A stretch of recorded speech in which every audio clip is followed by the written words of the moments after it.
Hi, thank you for being here. I'm Laura Wilson-Housley. I'm a board member of Wilmont and also a board member of Residocracy. And I haven't really prepared something, but I just want to speak to what I know happens when commercial businesses move into your neighborhoods. Wilshire is about to be destroyed.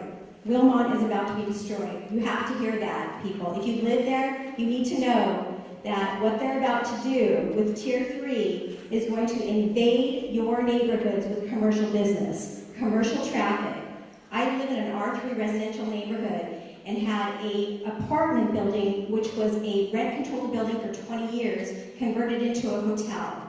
It is a 24/7 operating business that dominates the neighborhood. The noise goes on until 2 o'clock in the morning, and it starts as early as 4 o'clock in the morning for people who are leaving in the morning to go get airplanes out of the city. So the truth is, this 17-hour nonsense is not true. It's going to end up being 24/7. So I want to speak personally to what I know you are about to do to residents. You are going to destroy the homes of residents who live here. I am proof of that. I would bring people to my house and I loved where I lived. Literally loved where I lived. I would brag about where I lived. I'd bring people over and say, come look at this beautiful apartment building next door to me. Look out my window at my beautiful view. Now I've got 15 seats below my bedroom window where they're serving food. And they're leaving every night and every morning, talking on their cell phones below my bedroom window, serving food. This morning I made a video because there was 3 illegally parked cars, an RV running at 5 o'clock in the morning, and about 8 people leaving the hotel this morning. Where do you live? I live on 3rd Street in Washington, next door to the Embassy Apartments, people. Not the Embassy Hotel. For 50 years, that apartment was an apartment building. The owners never, ever once asserted that it was a hotel until rent control was asserted, and they were found by the rent control. It said it is not a hotel. It is an apartment building, and for 20 years they paid rent control fees. And all of a sudden, it's now a hotel. And the only reason I knew it was becoming a hotel is because they put a liquor license application out front. No notice to the residents, people. So zoning laws don't mean crap in our city, because the city staff violates it. They violate it all the time. And you know what they said to me? They said, file a lawsuit against them. That is their solution. File a lawsuit. I was actually sent an email by the city staff attorney, Marcia Rootry, who said to me, file a nuisance lawsuit against them.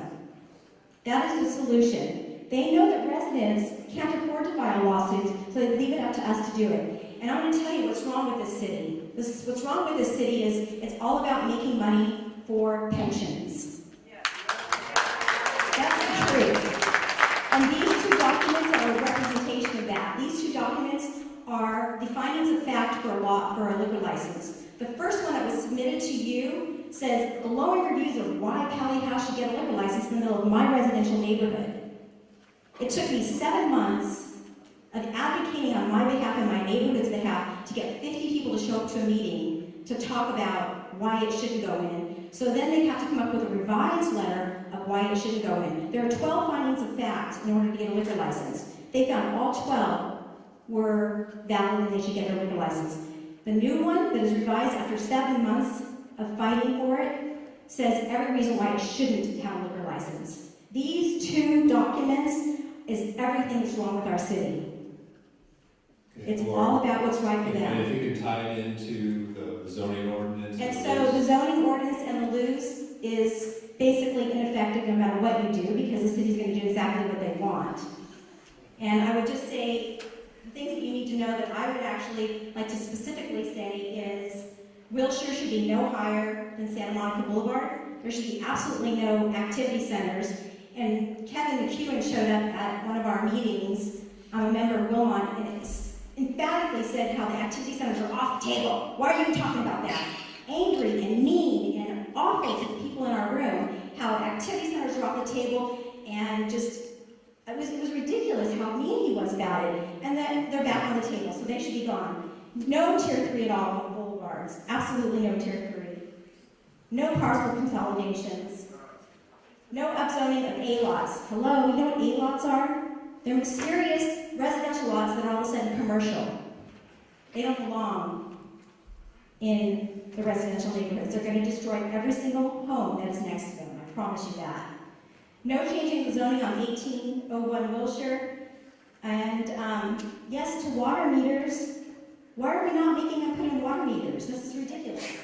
And absolutely, positively, no opportunity sites. Opportunity sites are an opportunity for another one, and an opportunity for the developers to file lawsuits against the city for not letting them go as high as the opportunity sites got to go. I promise you that. Thank you. And next,